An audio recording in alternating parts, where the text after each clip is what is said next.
brothers. That's good. That was delicious. Thank you, Mrs. Johnny Ray. Yeah. Yep. Thank you, Mrs. Johnny Ray. All right. That was pretty tasty. Scrumptious. Fill up the belly. Why have we been having all of these cybersecurity issues the last several months that we've been having? I mean, pharmaceuticals and hospitals and utility companies and train stations and barges. Why aren't we having so many cybersecurity issues in the last several months? Well, It's fishing expedition. no, not really. The biggest contributor is the fact that there's more of them happening closer together, and there's more reporting being done. So it looks and there is an uptick based on technology went from on-premise data stores to the cloud, so it's more cloud app stuff. And it's an election year, and there's stuff going on in the Middle East and Ukraine and China, so there's a lot of upheaval. Why is there so the other side of that coin is corporate and the defense industrial base and the financial sector are fucking lazy, and they didn't patch the way they were supposed to. They didn't keep Microsoft got breached because the executives answered phishing emails. And got busted. Now the firewalls and the infrastructure, those were 0 days, and there's not much you can do about a 0 day. That just means that somebody smarter than you coded an exploit that takes advantage of an existing vulnerability that you may or may not be aware of. So there's more of that happening because there's more kids doing more code-related activities nowadays. That's the in vogue piece because it's a zero-sum game. And it's kids. Well, I'm using the word kid, which is usually anybody under the age of 40. Yeah, So- not little baby goats.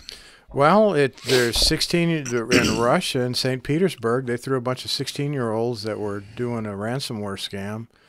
Picked those jokers up, bopped them on the head, threw them in jail.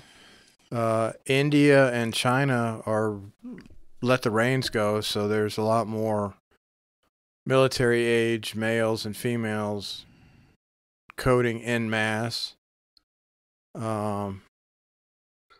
Not so much stateside stuff, even though the more intricate stateside stuff does seem to be originated by a third country national that's come in and learned how to code in our school system.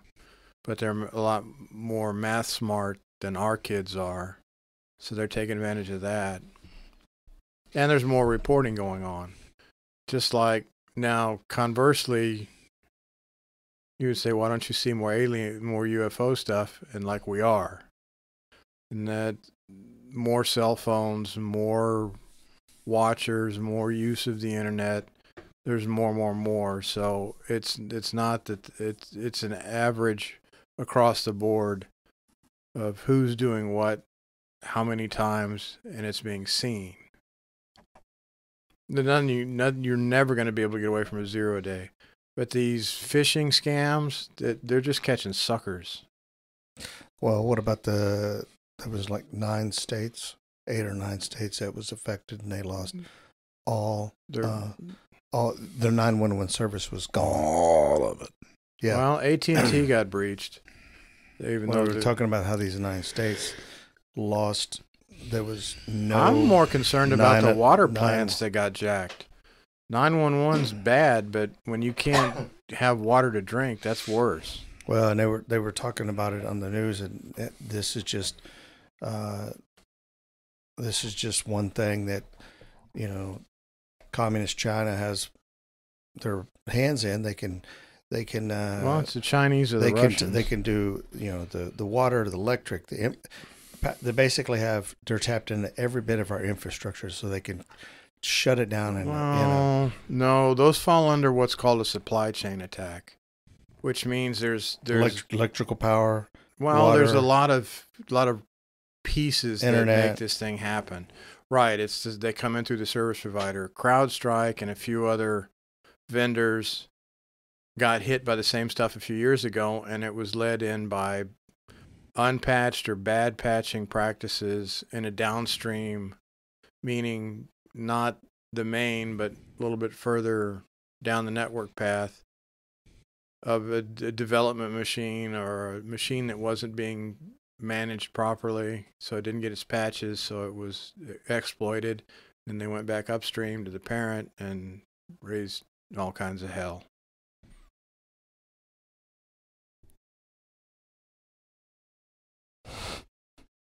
Well, the air went out of that fast. Am I that dull? I put you to sleep.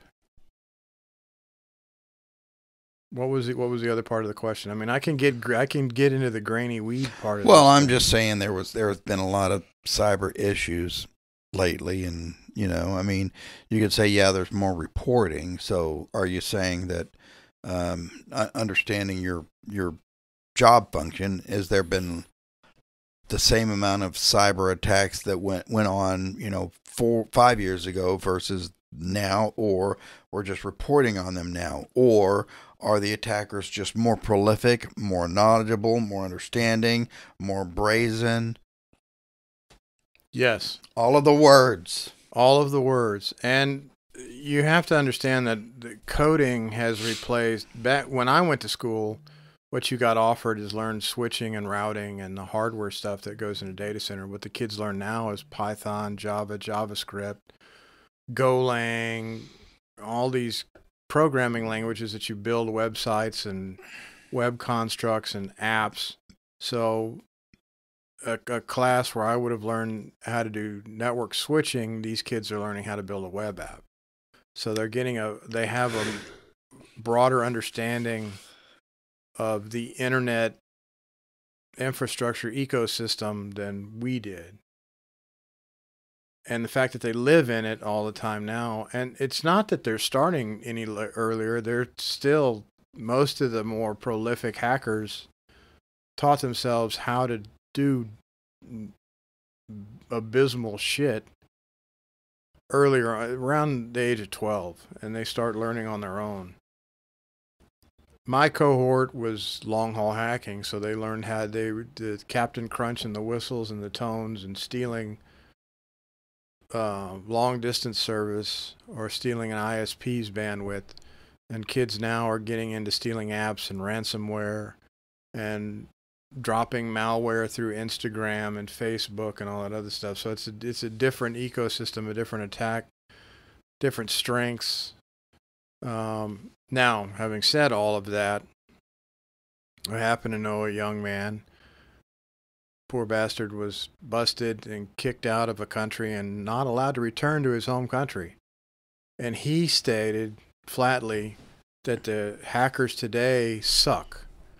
They don't have the temper, they don't have the temperament, they don't have the skills that the older hackers, because the older hackers had to learn by reading. They're not shoved all this YouTube stuff in their face.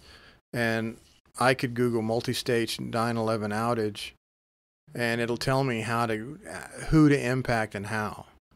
So all they're doing is they're script kiddies, which means they take somebody's pre-written stuff and slightly modify it and point it at a target. It doesn't make them a hacker.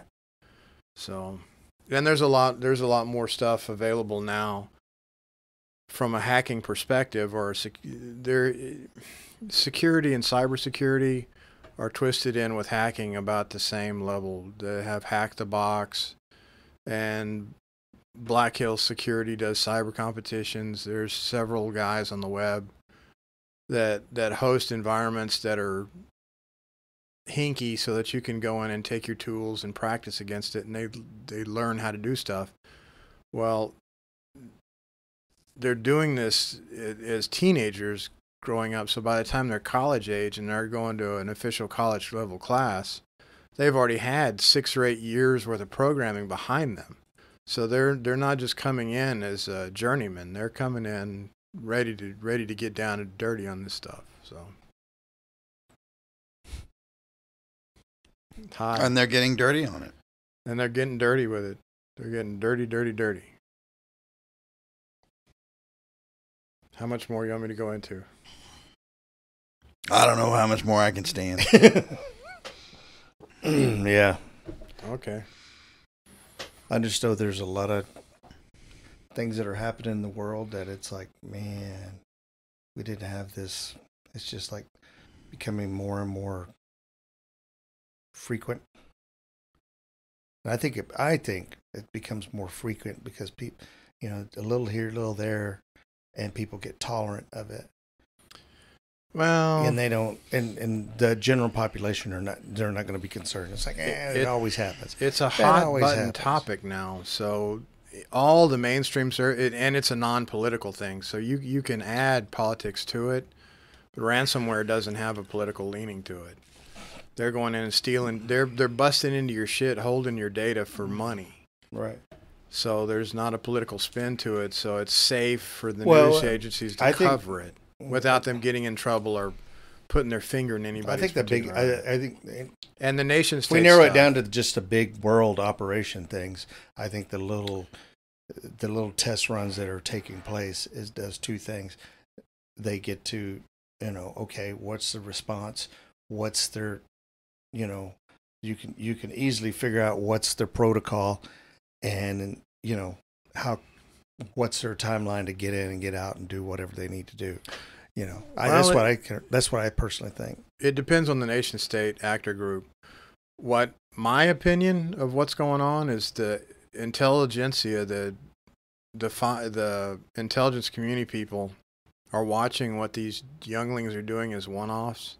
They're saying, hey, that's a cool technology. How can we commoditize this and make a system that's easy enough for a minimal amount of training, and we can automate that whole attack chain and point it at somebody else.